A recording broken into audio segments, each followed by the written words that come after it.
സാധാരണ വീട്ടിലെ ഒരു സ്വാധീനായ ഒരു അച്ഛനും അമ്മയും ഉണ്ടായിരുന്നു. പാവ മനുഷ്യരായിരുന്നു. അവർക്കൊരു മകനുണ്ടായി. അവൻ നാട്ടുകാർക്കും വീട്ടുകാർക്കും ഒന്നും ഇഷ്ടമില്ലാത്ത ഒരു പയ്യനായിരുന്നു കേട്ടോ.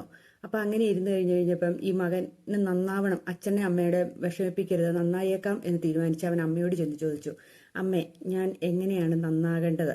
എനിക്ക് കിടന്നാൽ ഉറക്കം വരുന്നില്ല, എനിക്ക് മനസ്സിനകത്തൊരു സമാധാനവും ഇല്ല എന്നിങ്ങനെ പറഞ്ഞു. അപ്പൊ അമ്മ പറഞ്ഞു, എടാ, ജീവിതത്തിൽ ഒരടുക്കും ചിട്ടയും ഉണ്ടെങ്കിൽ നീ നന്നാകും എന്ന് പറഞ്ഞു. നിന്റെ ജീവിതത്തിൽ അതാ ഇല്ലാണ്ട് പോയത്, നീ അതനുസരിക്കാൻ തയ്യാറായും ഇല്ല എന്നിങ്ങനെ പറഞ്ഞു. എന്നിട്ട് അമ്മ പറഞ്ഞു കൊടുത്തു, സൂര്യനും ചന്ദ്രനും കൃത്യമായിട്ട് രാവിലെയും രാത്രിയുമായിട്ട് അത് ഉദിക്കുന്നു. അതിന് ആരും സ്വിച്ച് ഇടേണ്ട ആവശ്യമൊന്നുമില്ല. അങ്ങനെ ഒരു കൃത്യനിഷ്ഠ നമ്മുടെ ജീവിതത്തിൽ ഉണ്ടായാൽ മതി. പിന്നെ ലൈറ്റുകൾ തെളിയുന്നതേ ഒരു ഓർഗനൈസിങ് സിസ്റ്റമാണ്. അത് കൃത്യമായിട്ട് നമ്മൾ ഓർഗനൈസ് ചെയ്തിട്ടുണ്ട്, ബൾബുകളെല്ലാം തെളിയില്ലേ? അതുപോലെ നമ്മുടെ ജീവിതത്തിൽ ഒരു അടുക്കും ചിട്ടയും ഉണ്ടായാൽ മതിയെന്ന്. അപ്പം നമ്മുടെ ജീവിതത്തിലെ ഒരു അടുക്കും ചിട്ടയും ഉണ്ടാക്കണമെങ്കിൽ അതിന് PhD ഡിഗ്രിയോ വലിയ സർവകലാശാലയിൽ പോയി പഠിക്കുകയോ ഒന്നും വേണ്ട. അതുണ്ടെങ്കിൽ നമ്മുടെ ജീവിതം വിജയിച്ചിരിക്കും, ഉറപ്പായ കാര്യമാണ്. ജീവിതത്തിൽ അടുക്കും ചിട്ടയും ഇല്ലാത്തവരാണ് ജീവിതത്തിൽ പരാജയപ്പെടുന്നത്. അത് എന്തെന്ന് വെച്ചിട്ടുണ്ടെങ്കിൽ അത് നമ്മൾ കുഞ്ഞുനാൾ തൊട്ട് നമ്മൾ ശീലിക്കേണ്ടതാണ്.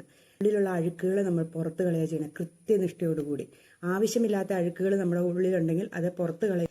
അതുപോലെ തന്നെ നമ്മുടെ മനസ്സിനകത്തുള്ള അഴുക്കുകൾ മുഴുവൻ നമ്മൾ പുറത്തേക്ക് കളയണം. എങ്കിൽ മാത്രമേ നമ്മുടെ മനസ്സും ശരീരവും ശുദ്ധമാവുകയുള്ളൂ. ആവശ്യമില്ലാത്ത നമ്മുടെ ഉള്ളിൽ കിടന്നിട്ടുണ്ടെങ്കിൽ നമുക്ക് ഒരിക്കലും ഒരു മുന്നോട്ട് പോകാൻ സാധിക്കുകയില്ല. അപ്പം ജീവിതത്തിൽ അടുക്കും ചിട്ടയും വരണമെങ്കിൽ നമ്മൾ ആദ്യം നമ്മുടെ വീട്ടിലേക്ക് തന്നെ വരണം. ആ അടുക്കും ചിട്ടയും ഉണ്ടാകണമെന്നത് നമ്മുടെ വീട്ടിൽ നിന്നാണ്. അതിനൊരു ക്രമപ്പെടുത്തൽ ഉണ്ടായിക്കഴിഞ്ഞാൽ നമ്മുടെ ജീവിതം മുക്കാൽ ഭാഗവും വിജയിച്ചു. നമ്മൾ നമ്മുടെ വീട്ടിലേക്ക് ഒന്ന് വന്നിട്ട് നമ്മുടെ മക്കൾ കിടക്കുന്ന റൂമുകളൊന്ന് ശ്രദ്ധിച്ചു നോക്കി.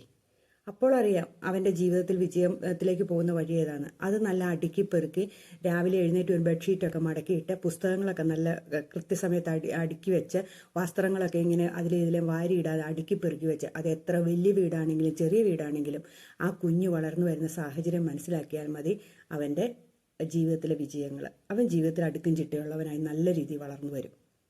അതെല്ലാം എല്ലാം വാരി വലിച്ചിട്ട് എന്നാ പറയുക, ചില സിനിമയെ കണ്ടിട്ടുണ്ടോ, കൗമാരക്കാരുടെ റൂമാന്ന് പറഞ്ഞ്, അതൊക്കെ തെറ്റായ മെസ്സേജാണ് സമൂഹത്തിന് കൊടുക്കുന്നത്.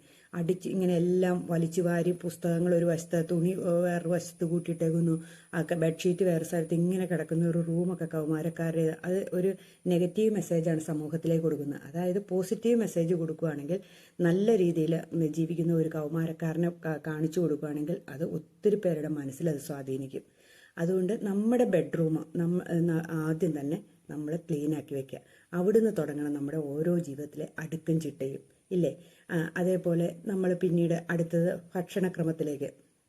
നമ്മുടെ ശരീരത്തിന് ആവശ്യമുള്ളത് എന്താണോ, അത്യാവശ്യം എന്താണോ നമ്മൾ മനസ്സിലാക്കി കഴിക്കുക. എന്തും വലിച്ചു വാരി തിന്നുന്ന സ്വഭാവം നമ്മൾ ആദ്യമേ ഒഴിവാക്കണം. അത് നമ്മുടെ ശരീരത്തിന് ചെയ്യുന്ന ഒരു ദോഷമാണ്. അത് ജീവിതത്തിൽ അടുക്കിലും ചിട്ടയും ഇല്ലാത്തതിൻ്റെ ഒരു കുറവാണ്.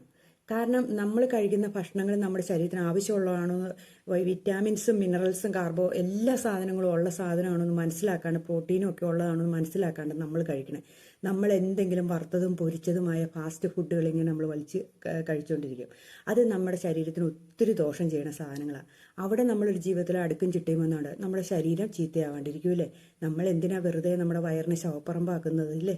നമുക്ക് നല്ല ഭക്ഷണങ്ങൾ കഴിക്കുക, നല്ല ധാരാളം വെള്ളം കുടിക്കുക. അങ്ങനെ നമ്മുടെ ജീവിതത്തിൽ ഒരു അടുക്കും ചിട്ടയും നമ്മൾ കൊണ്ടുവരിക. അല്ലാതെ എല്ലാം വലിച്ചു വാരി തിന്നണത് നമ്മുടെ ശരീരത്തിന് ഒത്തിരി ദോഷം ചെയ്യും. എന്തെങ്കിലും കിട്ടിക്കഴിഞ്ഞാൽ നമ്മളൊന്ന് യാത്ര ചെയ്ത് നോക്കിക്കേ. ഈ രാത്രിയിൽ ഒരു 12 മണി കഴിയുമ്പോഴത്തേന് ഈ തട്ടുകടകൾ എന്ത് സജീവമാണെന്ന് നമ്മൾ മനസ്സിലാക്കിയോ? അതായത് ചില സ്ഥലങ്ങളിൽ ഈ വറുത്തതും പൊരിച്ചതും ഇങ്ങനെ കാട ഫ്രൈ, ചിക്കൻ ഫ്രൈ, ഇങ്ങനെ കുറേ സൈസ് ഫ്രൈകളും ഇങ്ങനെ തൂക്കിയിട്ടേക്കണ കാണാം. ഇങ്ങനെ ചരടെ കോർത്ത് തൂക്കിയിട്ടേക്കണ കാണാം. എന്നിട്ട് ഈ കുഞ്ഞു പിള്ളേർ, അതായത് ഒരു 25-30 വയസ്സ് താഴെയുള്ള പിള്ളേർ ഇങ്ങനെ പോയി രാത്രി മുഴുവൻ ഫുഡ് അടിക്കുകയാണ്. ഭയങ്കര ടേസ്റ്റിൽ അവരുണ്ടാക്കും. അതിനകത്ത് എന്തൊക്കെയാണ് ചേർക്കണേന്ന് പോലും അറിയത്തില്ല. അത് ജീവിതത്തിൽ ഒരു അടുക്കും ചിട്ടയും ഇല്ലാതുണ്ടാവും. ഒരു ദിവസമോ 2 ദിവസമോ കഴിച്ചുകൊണ്ട് കുഴപ്പമില്ല കേട്ടോ. സ്ഥിരം ഇങ്ങനെ കഴിച്ചിട്ടുണ്ടെങ്കിൽ അത് നമ്മുടെ ശരീരത്തിന് ദോഷമാണ്. അത് നമ്മുടെ പല രോഗങ്ങൾക്കും നമ്മളത് കാരണമാകുകയും ചെയ്യും. അതെന്താ രോഗം ഉണ്ടാകുന്നത് നിങ്ങൾക്കൊക്കെ അറിയാമല്ലോ, ഞാൻ പറയാതെ തന്നെ അറിയാമല്ലോ. അപ്പം അങ്ങനെയുള്ള ഫുഡുകളൊന്നും ഒത്തിരി ഉപയോഗിക്കാണ്ടിരിക്കുക, എല്ലാത്തിനും ഒരു നിയന്ത്രണം ഏർപ്പെടുത്തുക. അവിടെ ഒരു അടുക്കും ചിട്ടയും വന്നിട്ടുണ്ടെങ്കിൽ ആരോഗ്യത്തിൻ്റെ കാര്യത്തിൽ ഒരു അടുക്കും ചിട്ടയായി. പിന്നെ ശരീരത്തിൻ്റെ നല്ല ഡ്രസ്സുകൾ ധരിക്കാൻ ശ്രമിക്കുക. അപ്പോൾ നമുക്കൊരു കോൺഫിഡൻസ് ഉണ്ടാവും, ജീവിതത്തിൽ ഒരു അടുക്കും ചിട്ടയുണ്ടാവും. നമ്മൾ ഓരോ സ്ഥലത്ത് ചെല്ലുമ്പോൾ അതിൻ്റെതായ രൂപത്തിലുള്ള വസ്ത്രധാരണ ആയിരിക്കണം, ഇല്ലേ? അങ്ങനെ നമ്മുടെ മനസ്സിനെ അല്ലെങ്കിൽ നമ്മുടെ ശരീരത്തെ നോക്കി നല്ല നീറ്റ് ആൻഡ് ക്ലീൻ ആയിട്ട് ശരീരം വെച്ചിട്ട് നല്ല ഡ്രസ്സൊക്കെ ഇട്ട് കഴിയുമ്പോൾ നമുക്കൊരു പോസിറ്റീവ് എനർജി നമ്മുടെ ഉള്ളിൻ്റെ ഉള്ളാവും. അവിടെ നമ്മുടെ ജീവിതത്തിൽ ഒരടുക്കും ചിട്ടയ്ക്കും കാരണമായി തീരും. ഭക്ഷണം കഴിക്കുമ്പോൾ നമ്മുടെ മക്കളെ നമ്മളാണേലും നമ്മുടെ മക്കളാണേലും നമ്മൾ ഈ ചെതറി വാരി ഇങ്ങനെ ചുറ്റും പ്ലേറ്റിന് ചുറ്റും വലിച്ചു വാരി ഇട്ടിട്ട് ഭക്ഷണം കഴിക്കുന്ന ശീലം ഒക്കെ നമുക്ക് പറഞ്ഞു കൊടുത്ത് തിരുത്താവുന്നതാണ്, ഇല്ലേ?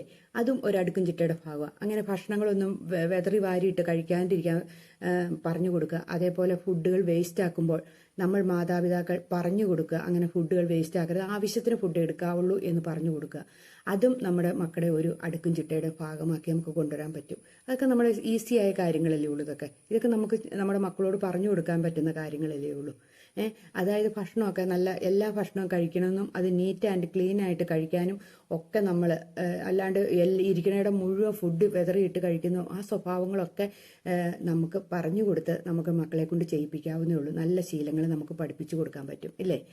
അതേപോലെ നമ്മുടെ സ്വഭാവത്തിൻ്റെ വികാരങ്ങളും വിചാരങ്ങളും സംസാരങ്ങളും വൃത്തിയും ശരീരത്തിൻ്റെ ഓരോ അവയവങ്ങളുടെ ആ ചേഷ്ടകളും എല്ലാം നമ്മുടെ അടുക്കും ചിട്ടേനെ ബാധിക്കുന്ന കാര്യങ്ങളാണ്.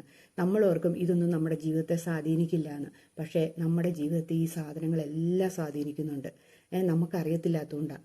നമ്മുടെ ജീവിതത്തിൽ നമ്മൾ സംസാരിക്കുന്ന പോലും ഒരു അടുക്കും ചിട്ടയിലുമാണ്. അത് നമ്മൾ ചിന്തിച്ചു പോയി. അതേപോലെ നമ്മൾ മനസ്സിൽ ചിന്തിക്കുന്ന കാര്യങ്ങൾ നല്ല പോസിറ്റീവ് മൈൻഡാണെങ്കിൽ നല്ല കാര്യങ്ങളെ നമ്മൾ ചിന്തിക്കുകയുള്ളൂ, പറഞ്ഞുകൊണ്ട് നടക്കുകയുള്ളൂ. അങ്ങനെ ചിന്തിക്കാൻ നമുക്ക് ശ്രമിക്കുക. നമ്മൾ സ്വപ്നം കാണണം എന്ന് പറയുന്നത് രാത്രി കിടന്ന് കണ്ണടച്ച് കിടന്ന് സ്വപ്നം കാണുന്നതിനല്ല സ്വപ്നം കാണുക എന്ന് പറയുന്നത്. നമ്മുടെ ഉപബോധ മനസ്സിൽ അല്ലെങ്കിൽ നമ്മുടെ മനസ്സിൽ എന്താണോ നമ്മളായിത്തീരേണ്ടത് അതിനെ സ്വപ്നം കാണുക. അവിടെയും ഒരു അടുക്കും ചിട്ടയുണ്ടാവും. നമ്മളിങ്ങനെ സ്വപ്നം ഇന്ന രീതിയിൽ എത്തണമെങ്കിൽ ഇന്ന രീതിയിൽ പോകണം, ഇന്ന കാര്യങ്ങൾ ചെയ്താൽ എനിക്ക് ഇന്ന സ്ഥലത്ത് എത്താൻ പറ്റും എന്നിങ്ങനെയുള്ള ചിന്തകളോടുകൂടി നമ്മൾ മുന്നോട്ട് പോവുക. അല്ലാതെ എന്നാ പറയണേ, ഒരടുക്കും ചിട്ടയും ഇല്ലാത്തടത്തൊന്നും ഒരു വിജയവും വന്നു ചേരുകയില്ല. അത് ഉറപ്പായ കാര്യമാണ്. വിജയം വരണമെങ്കിൽ നമ്മുടെ ജീവിതത്തിൽ ഒരു അടുക്കും ചിട്ടയും അത് നമ്മുടെ വീടുകളിൽ നിന്ന് തന്നെ നമ്മൾ പഠിക്കണം. നമ്മൾ വീടുകളിൽ നിന്ന് തന്നെ അത് ചെയ്ത് ശീലമാക്കി നമ്മൾ പുറത്തേക്ക് പോകണം. അതിന് മാതാപിതാക്കൾ നമ്മൾ സപ്പോർട്ടും ചെയ്യണം. എങ്കിൽ മാത്രമേ നമുക്ക് എവിടെ പോയാലും ഒരു വിജയം ഉണ്ടാകണമെങ്കിൽ അങ്ങനെ ആയിരിക്കണം. അല്ലാതെ നമുക്കൊരു വിജയമൊന്നും ആരും കൊണ്ടുതരുന്നൊന്നും അല്ലല്ലോ, അല്ലേ? നമ്മുടെ ജീവിതത്തിൽ ഒരു വിൽ പവർ ഉണ്ടായിരിക്കണം. വിൽ പവർ എന്ന് പറഞ്ഞിട്ടുണ്ടെങ്കിൽ നമ്മൾ ഏതെങ്കിലും ലക്ഷ്യം നേടാൻ ശ്രമിക്കുകയാണെങ്കിൽ, അതായത് ഇങ്ങനെയാണ് പറയുന്നത്, നമ്മുടെ ലക്ഷ്യത്തിന് വേണ്ടിയിട്ട് ശ്രമിക്കുകയാണെങ്കിൽ അതിനൊരു വിൽ പവർ ഉണ്ട്. അല്ലാണ്ട് നമ്മുടെ അപ്പോഴത്തെ സന്തോഷത്തിന് വേണ്ടി ശ്രമിക്കുന്ന കാര്യങ്ങളായിരിക്കരുത്. നമ്മളൊരു ലക്ഷ്യം നമ്മൾ നേടിയെടുക്കാനുള്ള നമ്മുടെ ആവശ്യത്തിനുള്ളതിനെയാണ് നമ്മൾ വിൽ പവർ എന്ന് പറയുന്നത്. അതിനുവേണ്ടി ശ്രമിക്കുന്നതിന് അയാൾ നല്ല വിൽ പവറുള്ള ആളാണ് അല്ലെങ്കിൽ അവൾ അങ്ങനെ വിൽ പവറുള്ളതാണ് നമ്മൾ പറഞ്ഞതെന്നറിയാവോ? നമ്മുടെ അപ്പോഴത്തെ ആവശ്യത്തിൽ അപ്പോഴത്തെ കൊച്ചു സന്തോഷത്തിൽ നമ്മൾ മുഴുകിക്കിടക്കരുത്. നമുക്ക് വലിയ സന്തോഷങ്ങൾ, അതായത് നമുക്കൊരു ലക്ഷ്യം നേടിത്തരുന്ന അതിലേക്ക് വേണ്ടി നമ്മുടെ ആവശ്യങ്ങൾ നേടിത്തരുന്ന അതായിരിക്കണം നമ്മുടെ വിൽ പവറിൻ്റെ ആധാരം. അതിലേക്ക് മുന്നേറുകയാണെങ്കിൽ നമ്മുടെ ജീവിതത്തിൽ വിജയിക്കും. അതിനും ഒരു അടുക്കും ചിട്ടയും വേണം, അല്ലേ? നമ്മളൊരു ലക്ഷ്യം കണ്ട് ആദ്യം ഒരു കൊച്ചു സന്തോഷം വന്നപ്പോൾ അതിനകത്ത് പെട്ട് കിടക്കാണ്ടിരുന്നിട്ട് നമ്മൾ കിടക്കരുത്. അതിന് നമ്മൾ ഏതാണോ നമ്മൾ അത്യാവശ്യമായി നേടിയെടുക്കേണ്ടത് അത് നേടിയെടുക്കുമ്പോഴാണ് നമ്മൾ നല്ല വിൽ പവറുള്ള ആളായി തീരുന്നത്. ഈ ഭക്ഷണത്തിൻ്റെ കാര്യം ഒന്നുകൂടെ പറയട്ടെ. നമ്മൾ കഴിക്കുന്ന ഭക്ഷണങ്ങൾ നമ്മുടെ സ്വഭാവത്തെ സ്വാധീനിക്കും കേട്ടോ. ചീത്തയായ ഫുഡുകൾ കഴിക്കുന്നത്, അതായത് തണുത്തതും പൊരിച്ചതും വറുത്തതും അതേപോലെ ഇങ്ങനെയുള്ള ഭക്ഷണങ്ങൾ സ്ഥിരമായിട്ട് നമ്മൾ കഴിക്കുമ്പോൾ നമ്മുടെ സ്വഭാവത്തിൽ സ്വാധീനം ചെലുത്തുമെന്ന് പറയുന്നത്. നമുക്കൊരു ചിട്ടയായ തീരുമാനങ്ങൾ എടുക്കാൻ പറ്റിയില്ല. നല്ല കാര്യങ്ങൾ ചെയ്യാൻ നമുക്കൊരു തടസ്സം അതിനകത്ത് നേരിടും. അപ്പം നമ്മൾ കഴിക്കുന്ന ഫുഡിലും നമുക്ക് ഒത്തിരി സ്വാധീനം ചെലുത്തുന്നുണ്ട്. അപ്പം നല്ല ഭക്ഷണങ്ങൾ, അതായത് ഈ തമോ ഗുണമല്ല, ഇങ്ങനെ ഈ ചീത്തയായ ചിന്തകൾ ഉള്ളിലേക്ക് വരുന്ന ഫുഡുകളൊന്നും അധികം കഴിക്കാതെ ഇരിക്കുക. നെഗറ്റീവ് ചിന്തകൾ വരുന്ന ഫുഡുകൾ അധികം കഴിക്കാതിരിക്കുന്നതാണ് നമുക്ക് നല്ലത്. അപ്പോൾ നമുക്ക് നല്ല നല്ല തീരുമാനങ്ങൾ എടുക്കാൻ നമുക്ക് സാധിക്കും. ചിലരുണ്ട് ടെൻഷൻ കയറുമ്പോഴത്തേനും ഭയങ്കരമായിട്ട് ഫുഡ് കഴിക്കണവർ, അതേപോലെ എന്തെങ്കിലും സന്തോഷം വരുമ്പോഴത്തേനും ഫുഡ് കഴിക്കണവർ, പിന്നെ എന്തെങ്കിലും ഒരു ക്ഷീണം വരുമ്പോഴത്തേനും പിന്നെ അമിതമായിട്ട് ഫുഡ് കഴിക്കണവർ, ഇങ്ങനെയൊക്കെയുണ്ട്. ഇങ്ങനെയുള്ള ഫുഡുകളൊക്കെ കഴിക്കുന്നത് നമ്മുടെ ശരീരത്തിനെ ദോഷമാക്കുന്നതല്ലേ, അല്ലേ? അപ്പോൾ അതൊക്കെ ഒന്ന് ആലോചിച്ച് കൈകാര്യം ചെയ്യുക. പിന്നെ എൻ്റെ വീട്ടിൽ അടുക്കും ചിട്ടയും നല്ല അടുക്കും ചിട്ടയ്ക്കുമാണ് ഞാൻ കൊണ്ടു നടക്കണം എന്ന് പറയുമ്പോൾ ചിലർക്ക് പറയാനൊരു ഉദ്ദേശം കാണുമായിരിക്കും, എൻ്റെ വീട് ചെറിയ വീടാണ്, അല്ലെങ്കിൽ ഞാൻ വാടക വീട്ടിലാണ്, അല്ലെങ്കിൽ ഞാനൊരു കുടിലാണ് താമസിക്കണേന്ന് പറയും. കുടിലാണെങ്കിൽ പോലും നമുക്ക് മനോഹരമാക്കി ഇടാൻ സാധിക്കുകയില്ലേ? ചെറിയ ഇടുങ്ങിയ ഒരു മുറിയാണെങ്കിൽ പോലും ഉള്ളെങ്കിലും അത് നമുക്ക് നല്ല അറേഞ്ച് ചെയ്ത് നല്ല ക്ലീനായിട്ടും നീറ്റായിട്ടും കൊണ്ടു നടക്കാൻ സാധിക്കും. നമുക്ക് ശ്രമിച്ചാൽ മാത്രം മതി. അവിടുന്ന് ഇറങ്ങി പുറത്തേക്ക് പോകുന്നത് നമുക്കൊരു പോസിറ്റീവ് മൈൻഡായിരിക്കും ആ വീട്ടിൽ നിന്ന് ഇറങ്ങുന്നത്. അല്ലാണ്ട് നമ്മുടെ തിരിച്ചു വന്ന ആ വീട്ടിലേക്ക് കയറുമ്പോൾ തന്നെ നമ്മുടെ മനസ്സ് മടുത്തു എന്ന് പറയുന്ന ചിന്തയിലേക്ക് ആകാതെ ഇരിക്കുക. അപ്പം നമുക്ക് എന്താണോ നമുക്കുള്ളത്, ദൈവം തന്നേക്കുന്നത് എന്താണോ അതിനെ നല്ല രീതിയിൽ കൊണ്ടു നടക്കുക. പിന്നീട് പോസിറ്റീവ് ചിന്തയോടെ ഇരിക്കുക, അടുക്കും ചിട്ടയോടുകൂടി മുന്നേറുക. എന്താണോ ലക്ഷ്യമെന്ന് വെച്ചാൽ അത് നേടിയെടുക്കാൻ ശ്രമിക്കുക. എല്ലാവർക്കും സാധിക്കുന്നേ. ഈ ലോകത്ത് അങ്ങനെയല്ലേ എല്ലാവരും. ചായക്കട നടത്തിയവരും ഒക്കെ പ്രധാനമന്ത്രി നമ്മുടെ നരേന്ദ്രമോദി അഭിമാനത്തോടെ പറയുന്നതല്ലേ ഞാൻ ചായക്കടക്കാരനായിരുന്നു എന്ന്. നമുക്ക് എന്തുകൊണ്ട് അങ്ങനെ പറയാൻ സാധിക്കാം? നമ്മളില്ലായകയെ തന്നെ പിടിച്ചു നോക്കണം, ആർക്കും സാധിക്കും, എല്ലാവർക്കും സാധിക്കുന്നതാണ്.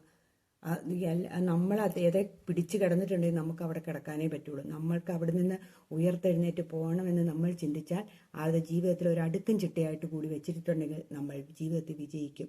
അടുക്കും ചിട്ടയും എന്നും അല്ലെങ്കിൽ ക്രമമായ ഒരു ജീവിതചര്യ ഉണ്ടെങ്കിൽ നമ്മൾ വിജയിക്കും. അത് ഉറപ്പായ കാര്യമാണ്. നമ്മൾ ജീവിതത്തിൽ പരാജയപ്പെടുകയില്ല. നമ്മുടെ ജീവിതത്തിൽ വിജയം മാത്രമായിരിക്കും. ഓക്കേ.